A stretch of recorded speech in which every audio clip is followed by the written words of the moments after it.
UE6, les formes pharmaceutiques. Les solutions injectables. A. Sont à pH neutre. B. Sont apyrogènes. C. Sont isotoniques au plasma. D. Peuvent se présenter sous forme de gel.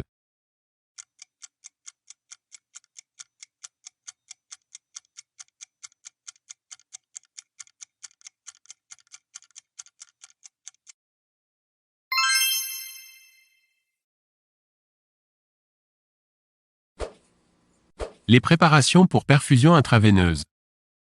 A. Sont destinées à être administrées en faible volume. B. Peuvent être des solutions huileuses. C. Ne sont pas additionnées de conservateurs antimicrobiens. D. Peuvent être des émulsions en phase externe huileuse.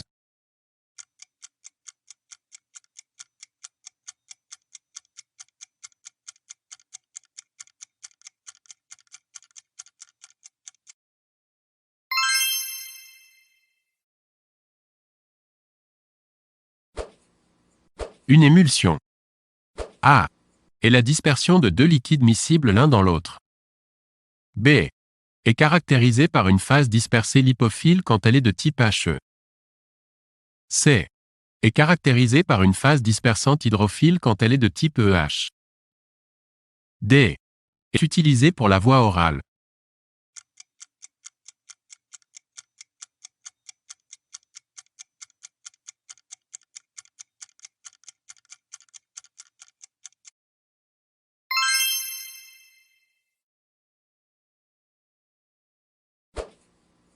Les collyres. A. Peuvent être des émulsions. B. Peuvent être des suspensions. C. Sont à base de gélifiants pour une libération prolongée. D. Sont obligatoirement stériles.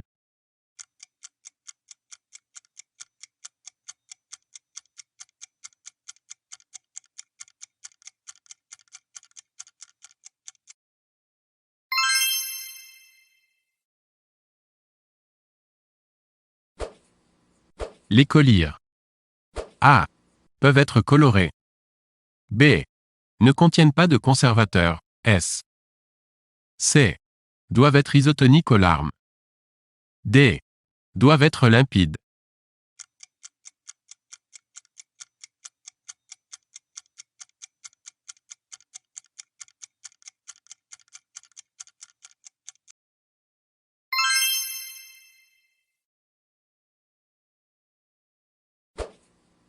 Les formes liquides obtenues par dissolution extractive et évaporation peuvent être A. Des extraits mous. B. Des extraits fluides. C. Des alcoolats. D. Des teintures.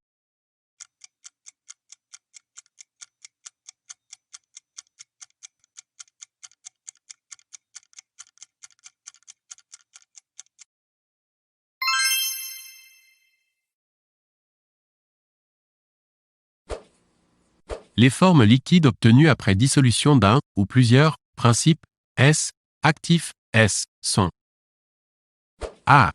Les gouttes buvables. B. Les solutions. C. Les sirops. D. Les potions.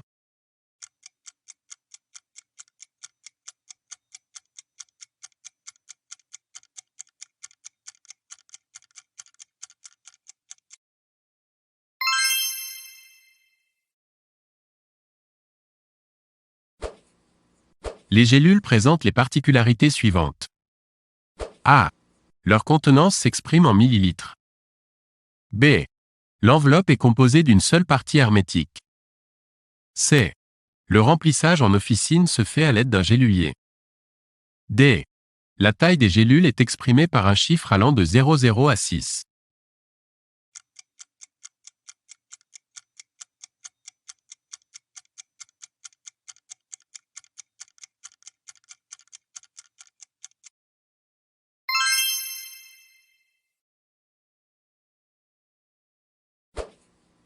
Un dispositif transdermique peut être composé A. D'une membrane occlusive. B. D'un réservoir de principe actif. C.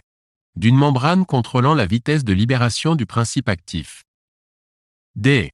D'un film adhésif.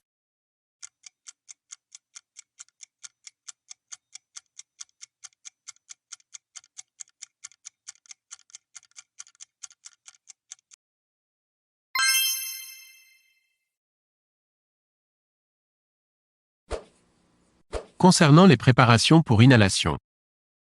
A. Elles peuvent contenir des gaz propulseurs. B. Elles ne peuvent être que liquides. C. Elles peuvent avoir une action systémique. D. Leur lieu de dépôt dans le tractus respiratoire est dépendant de la taille des particules inhalées.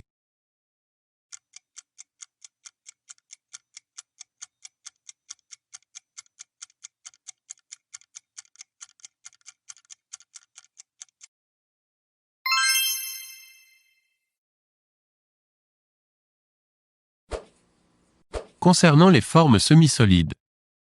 A. Les pâtes contiennent une forte proportion de poudre. B. Le glycérolé d'amidon est un gel hydrophile. C. Les pommades ophtalmiques sont stériles. D. La phase dispersée d'une crème hydrophobe est aqueuse.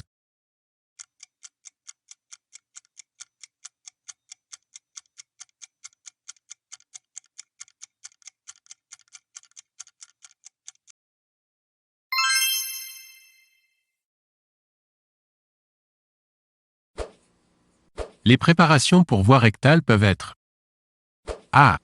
Des mousses. B. Des pommades. C. Des solutions. D. Des capsules.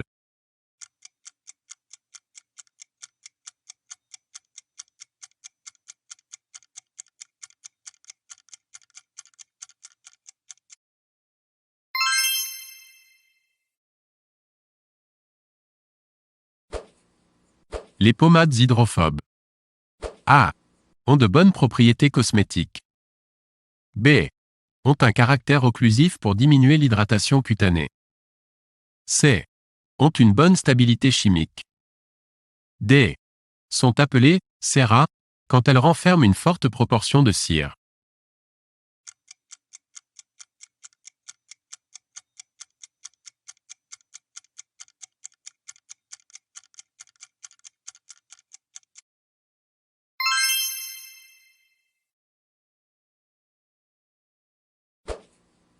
Un sédiment flocculé d'une suspension. A. Traduit un phénomène d'instabilité.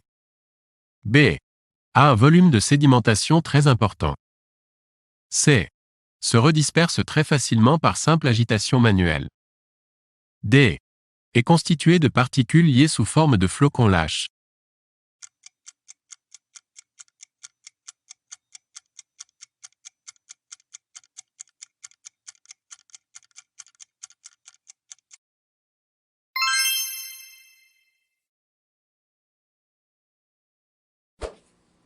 Concernant le système transdermique réservoir. A. Le principe actif est dissous ou dispersé dans une masse polymérique. B. Le taux de libération du principe actif est constant. C. Le réservoir peut être à base d'une suspension de principe actif dans un véhicule liquide. D. La quantité de principe actif est libérée par unité de surface et par unité de temps.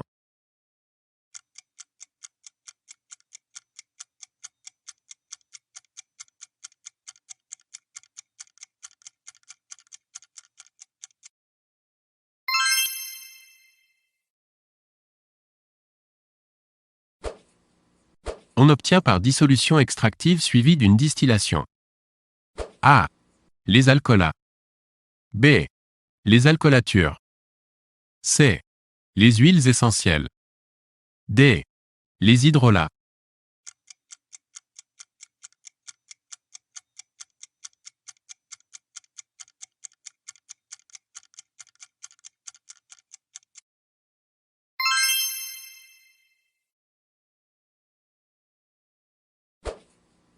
Concernant les préparations pour usage parentéral.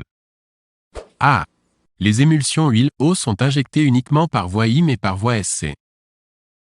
B. Les implants peuvent être injectés par voie ID. C. Les solutions huileuses peuvent être injectées par voie 4. D. Les suspensions peuvent être injectées par voie SC.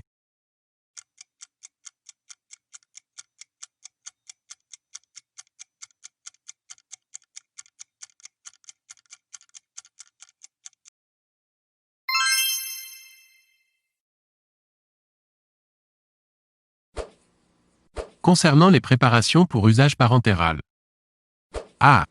Un implant a une durée d'action plus courte qu'une suspension aqueuse. B. Une solution huileuse a un début d'action plus rapide qu'une solution aqueuse. C. Une suspension aqueuse a un début d'action plus rapide qu'une suspension huileuse. D. Un implant a une durée d'action qui peut être étendue à plusieurs semaines.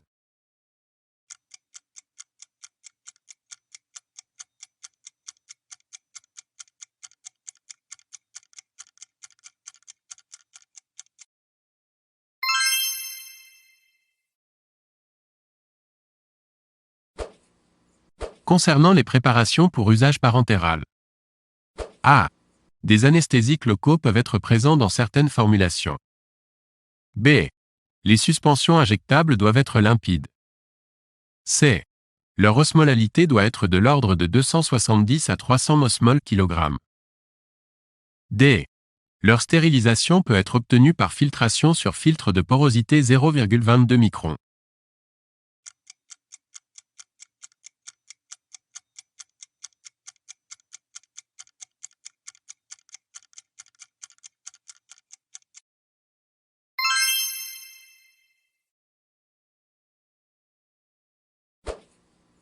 Les préparations ophtalmiques peuvent être A. Des préparations pour lentilles de contact. B. Des inserts. C. Des poudres pour solution de lavage. D. Des pommades.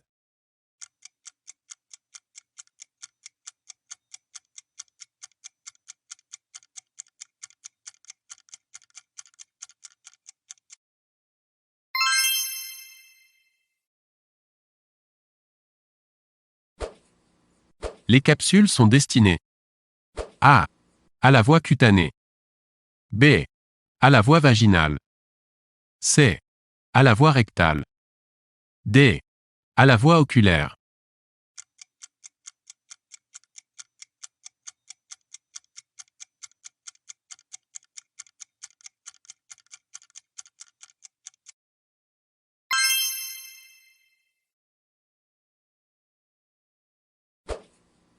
Les suspensions.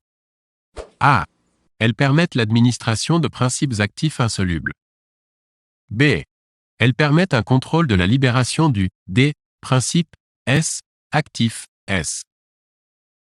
C. Elles posent à long terme un problème de crémage. D. La formation d'un sédiment défloculé est facilement redispersible par agitation.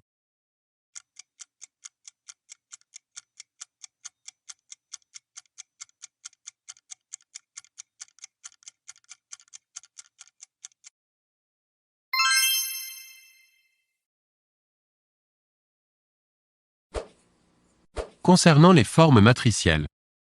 A. Ce sont des formes à libération ralentie. B. Une matrice lipidique est sensible à l'activité enzymatique des sucs digestifs. C. Une matrice hydrophile libère le principe actif par diffusion à travers des pores. D. Une matrice inerte est insoluble dans le tractus gastro-intestinal.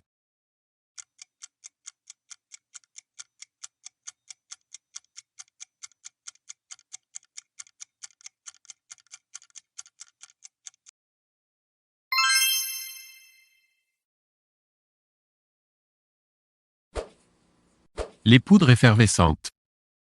A. Contiennent des tensioactifs. B. Contiennent des bicarbonates. C. Libèrent de l'oxygène en présence d'eau. D. Contiennent des substances acides.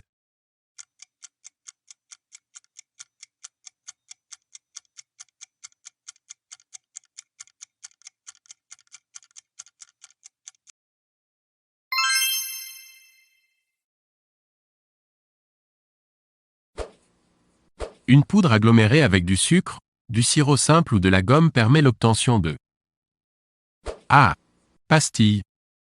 B. Comprimés orodispersibles. C. Gomme. D. Pâtes officinales.